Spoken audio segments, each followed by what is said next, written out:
Welcome back to One Comic Book a Day, where it's Bat Friday, and we're covering Detective Comics issue 63, A Gentleman Thief. A comic where Batman is constantly embarrassed by a Douglas Fairbanks wannabe. This comic sees the introduction of Mr. Baffle, a villain we're told is going to return. I have no idea if he ever does return.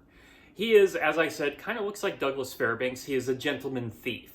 He escapes from Europe, war-torn Europe. We're not going to say Nazis, but he's definitely captured by people who are meant to be Nazis, just not shown to be Nazis in any discernible way. He escapes from them by bribing them with his jewels, both the commanding officer and the soldiers. So he's shot by blanks at his firing squad. He comes to Gotham, and in Gotham Harbor, we see Gotham's most famous icon, the Statue of Liberty.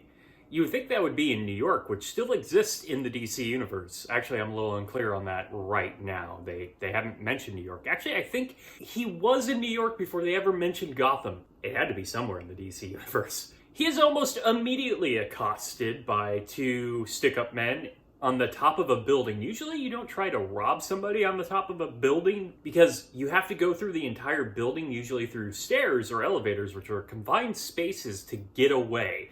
And there's way too much time for, say, security to find out, or any sort of yelling and screaming to be stopped. But he's going to rob the rich and powerful in Gotham, starting with Bruce Wayne. While he's robbing Wayne Manor, or just the Wayne house, Batman and Robin are parking the Batmobile in the abandoned barn nearby.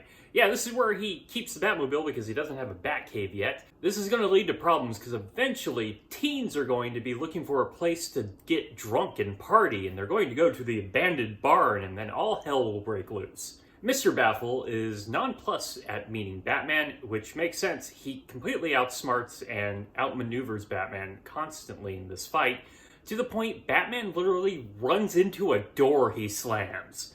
Like, Batman has to be pretty incompetent with fighting for most of his adversaries to even pose a challenge at this point. Later, these adversaries who can't really fight will be able to do other things, like outsmart him or cause mayhem. But right now, not a great fighter. Baffle now has a new plan. He becomes a society reporter at some newspaper, going by the name of Mr. Courtly. Now he's visiting the rich and famous all around. After meeting them, he robs their safes, which is eventually going to be a trend they would pick up on. But Bruce is suspicious right away when he meets Mr. Courtly. He doesn't recognize him right away. He shaved his beard. Now he only has the mustache. A smaller mustache. So he's completely unrecognizable. You're the world's greatest detective. So once again, he's able to get away from Batman.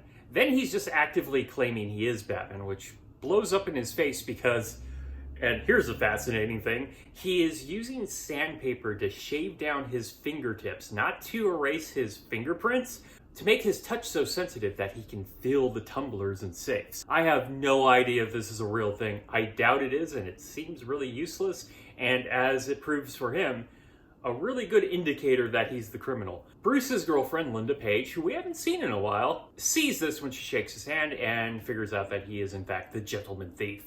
Then Batman and Robin show up, and the fight becomes a very Douglas Fairbanks fight where he has a sword. By the way, Batman has already figured out that he's Mr. Baffle because Robin was randomly drawing mustaches on newspaper and I guess magazines, because he first does it to a photograph, but then he gets to the society page and draws the mustache on Mr. Courtly, and he realizes it's Mr. Baffle right away. World's greatest detective there, huh? Baffle escapes by jumping out of this castle he has now because he's robbed so much. Just go with it. Douglas Fairbanks fights in a castle, and he jumps out and goes into the water where he's threatening that he will return again instead of just returning soon or Batman going after him. Batman, just don't leave people who jump into water or liquids to get away. This comes back to haunt you. Remember the Joker? And though the swagger of the Douglas Fairbanks type character is fun, it's not much of a Batman story. Essentially every Batman story we've been getting so far, these stories without the big colorful villains are just nothing. Okay, that is it from Detective Comics 63, A Gentleman in Gotham. If you enjoyed this video, please like and subscribe, hit the bell icon to get notifications when new videos up. I do this Monday through Friday, but Mondays and Thursdays I cover a Superman story in either Action Comics or Superman. Please join us next time, same Bat Day, same comic book channel. Have a great day.